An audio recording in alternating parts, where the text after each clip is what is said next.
आर'नाइ रादाबगिरि बाबानिसिम साबायखर थाबाय। दिनै जोङो आर'नाइ रादाब बर' खुगा बाबामोननिसिम साबायखर थाबाय। दिनै जोङो गहपुर आन्चलिक तथा सनितपुर जिल्ला ब्रह्म धोरोम आफादखौ जोङो खुङै खुंनानै दिनै नैबे जोबथा सानाव जोङो सौफैबाय। दा माखासे हाबाफारियाथ' थांजोब्बाय, दिनै आरो नैबे गेवलां आफाद लथारसै। दा बेखौ जोङो खुंलांनो थाखाय जायगानिनो MLA बाबामोनखौ बा गिदिर गेदेमा बाबामोनखौ जोङो लेंहरनाय जादों। दा बेयाव बाबामोना दहायनो बुंथिलांबाय जोंनि बे हाबाफारियाव मा सावरायलांखो बेखौ बाबामोना बुंथिलांबाय। बे हाबाफारियाव जोङो जोंनि हारिखौ, जोंनि हारिनि गथ' गथाय, न'खर आरो गासैबो जोंनि आखल आखुफोरखौ सोलायनो थाखाय जोङो गुरुदेब कालिचरन बाबानि बोसोनखौ लानानै जोङो बे ब्रह्म धोरोमखौ जोङो बोसोरे फालिनाय जायो। डिस्ट्रिक्ट, आन्चलिक आरो सेन्ट्रेल बेफोराव माने बोसोरिखिया फालिनाय जायो। दा बेयाव निस्सय जोंनि बर' हारिखौ जोङो माखासे गोदो गोदायनि गाज्रि आखल आखुनिफ्राय निस्सय सोलायबोनायखौ जों नुनो मोनदों। दा सोलायबोनायाव जोङो खोब गोजोननाय मोनदों। दा गिबियावनो बुंलांदों जोंनि जानाय लोंनाय आखल आखु बेफोरखौ जोङो निस्सय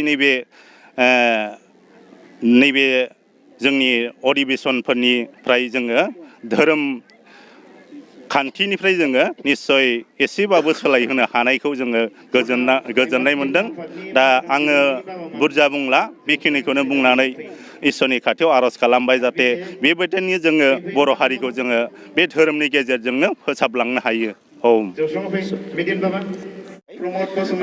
आर'नाइ रादाब आरो बर' खौरां रादाबगिरिफोरनिसिम जोंनि मोनसे बुंफ्रुनाय।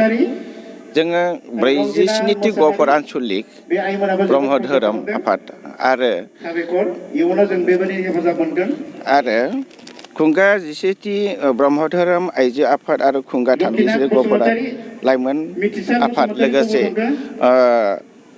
सनितपुर जिल्ला ब्रह्म धोरोम आफादनि 22थि आरो 12थि आरो 19थि फारियै गागि आफाद, लाइमोन आफाद आरो आइजो आफादनि बे जथुम्मायाव दिनै जोङो बे रादाबगिरिफोरनि गेजेरजोंनो बेखौनो फोसावनो सानोदि जोङो सैत्य सनातन ब्रह्म धर्म बेखौ जोङो अरायबो जोङो फालिलांबाय थागोन आरो बे सैत्य सनातन धर्मनि गेजेरजोंनो जोङो जोंनि सामाजिक निथि आरो बेफोरखौ जोङो संसार खालामलांनो थाखाय जोङो नाजादों।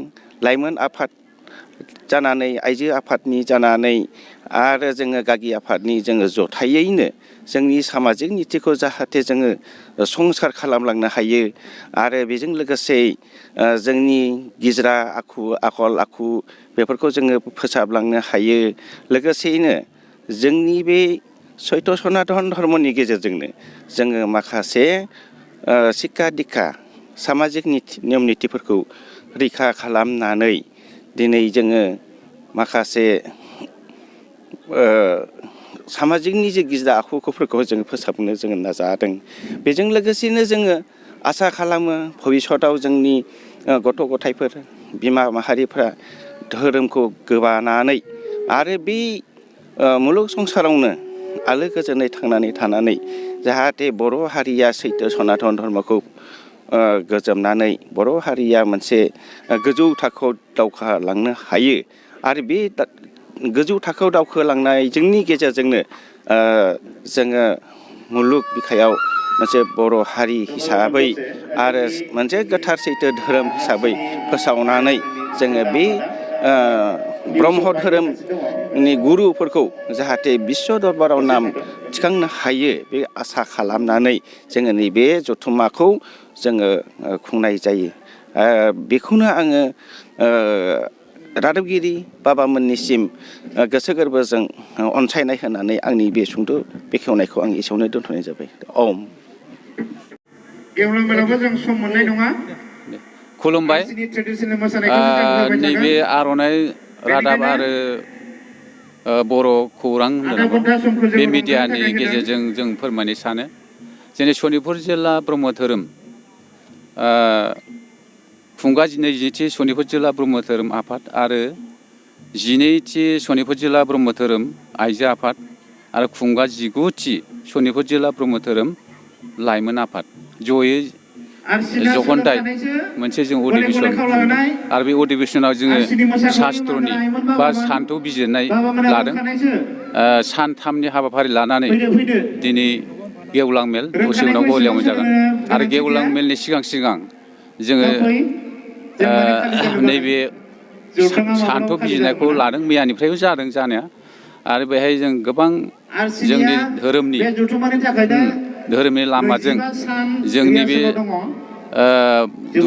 दुलाराय ब्रह्म धोरोम आफादजों लोब्बा लानानै गुरुदेब कालिचरन ब्रह्म आफानि फोरोंलांनाय आरो लोगोसे जोंनि जगेश्वर बाबा बरुवा बाबानि फोरोंलांनाय बेनि आदर्शजों जोङो सैथो लामाजों आगान सुरलांनो थाखाय जोङो असे सैथोखौ सिबिनानै सैथो लामाजों आगान सुरनो थाखाय जों फोरोंदों आरो दानि सोलिफुनाय बे लाइमोन आफाद बा लाइमोन आफामोनखौबो जोङो सैथो लामाजों आगान सुरनानै गाज्रि बेसादनिफ्राय गोजानाव थानाय गाज्रि मुवाखौ जानाय आरो नंखाय बाथ्राखौ फोसावनाय बेफोरनि गेजेराव जों सांग्रां जानो थाखाय जोङो खावलायो आरो बे जायखौ जों खुलुमनानै जोङो इसोरखौ मोननो हायो गियान प्राप्ति जानो हायो बेनि थाखायबो जोङो नैबे सान्थौ बिजिरनायाव जों गुवारै बेखेवनानै होनाय जादों जाहाथे जोंनि बे बर' हारिया गोजौ थाखोआव दावखोलांनो हायो सैथो धोरोमजों आगान सुरलांनो हायो बेनि थाखायनो जोङो नैबे अधिवेशन बोसोरारि बे अधिवेशनखौ जों खुंनाय जायो बेखिनियानो